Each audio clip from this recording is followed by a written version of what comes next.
Anyone who's been around my work for decades has heard the name Lonnie Frisbee very, very often. I talk about him in quite a few of my audio programs, quite a few of my videos, and in my book, actually, In Echoes of an Ancient Dream.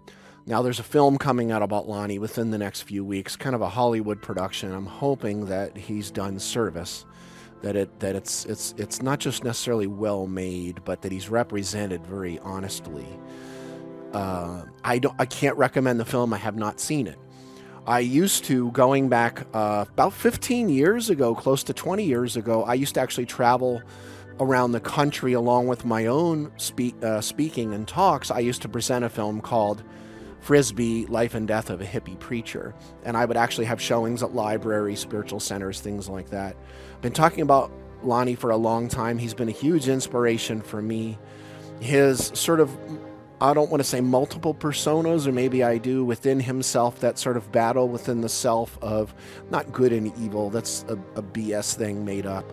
But that really, coming to terms with the places within ourselves where we don't feel good enough, where we don't feel intelligent, where we feel like we're even disgusting human beings, bad excuses for breath, whatever, waste of breath, all these different things that go across even the minds of the most open people. It's one thing you're going to have to understand. The ones that aren't talking about it are often ones that are just putting sugar sunshine on top of a facade, putting frosting on top.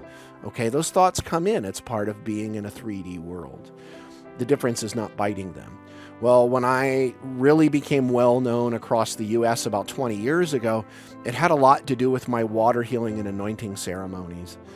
And I didn't grow up Pentecostal. I had the only exposure I ever had to, baptism in a creek or a lake was on the Waltons with John Ritter as Reverend Fordwick growing up, So I didn't really have any reference point of what it meant, but somehow that was coming through me. It was already encoded within my psyche, within my napsha. It was already there.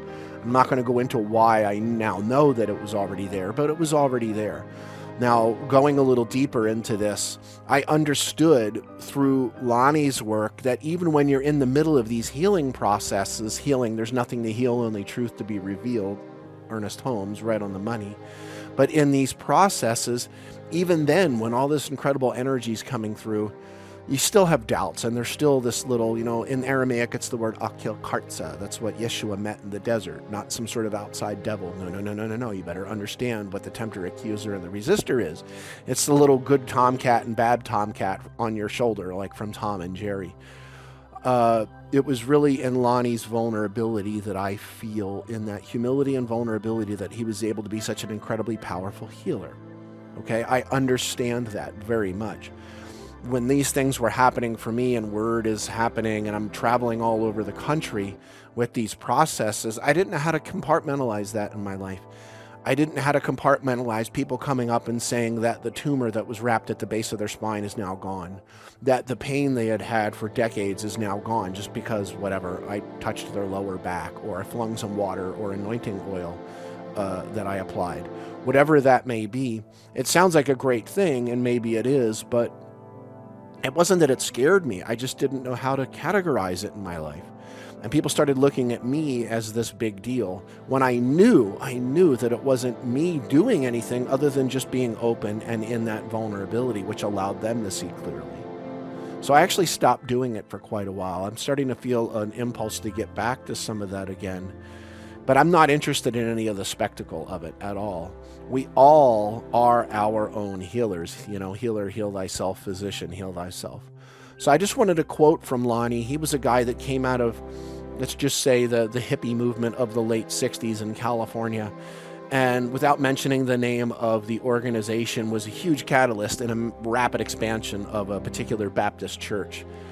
And until something happened, and actually several things happened. It wasn't just this, and he ultimately got ousted. So this is just a little bit about Lonnie. This is from my book, Echoes of an Ancient Dream. I soon became enamored with Lonnie Frisbee, also known as the Hippie Preacher, who also learned to embrace the inherent vulnerability of his own temple through the process of allowing others to feel theirs. I believe that it was Lonnie's utter humility in this healing work that allowed him to be such a powerful vessel for the healing of others. In the late 60s, early 1970s, Lonnie was a huge and primary catalyst in the rapid expansion of a leading Baptist church across North America, only to be essentially chewed up and spit out when they realized that he was homosexual. Homosexuality is clearly not in any way, nor should it be, a religious or political issue, ever. It is purely an issue of essential, basic human rights. And I will add, it's none of your fucking business anyway. I say that with all the love in my heart. It is time for those who espouse the teachings of Jesus to once and for all step up and live it.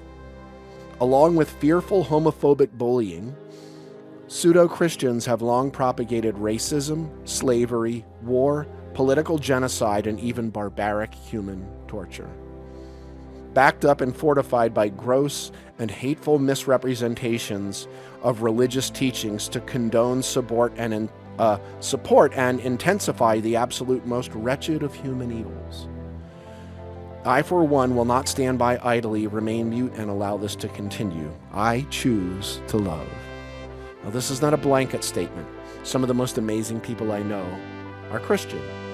And some of the most disgusting people I know, lots of religions are doing this, when any religion is leaned on for homophobia, racism, bigotry, all this garbage that goes on, I'm not going to be quiet, because it's literally, I'm going to be a little blunt here, it's like peeing in the face of Jesus. It's exactly what you're doing while you're spouting his teachings.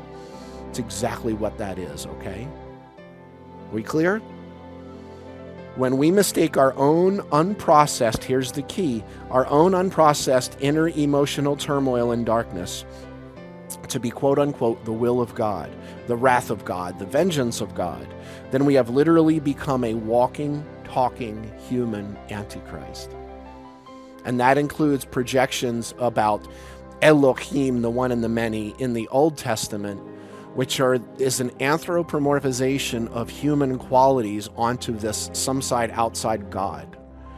But the absolute can't forgive, because the absolute cannot condemn, because the absolute is not separate from you or me, or anything that we humans condemn and project onto God. I don't like to use the word oneness, because in your brain it thinks two when I say one. I use the word absolute. In Aramaic, the word is Allaha, absolute only being, okay? People say a lot to me, it looked like the God Jesus spoke of wasn't the same one as the Old Testament. I was like, it wasn't at all, because it was not an anthropomorphization. It was actually the realization of, I want to see a field of pure potentiality, but all that is, the Tao that can be named is not the eternal Tao from the Tao Te Ching. There's nothing we can say about the absolute that is it. It's not even possible. You can't name it. I don't care how much you think you know the name. You're not looking deeply enough is all I'm saying there. It's everything and no thing. And it's not an it or a he or a she. We have yet again killed the highest virtues of those who have come to teach us to love one another as I have loved you. Technically love one and one, as I have loved you.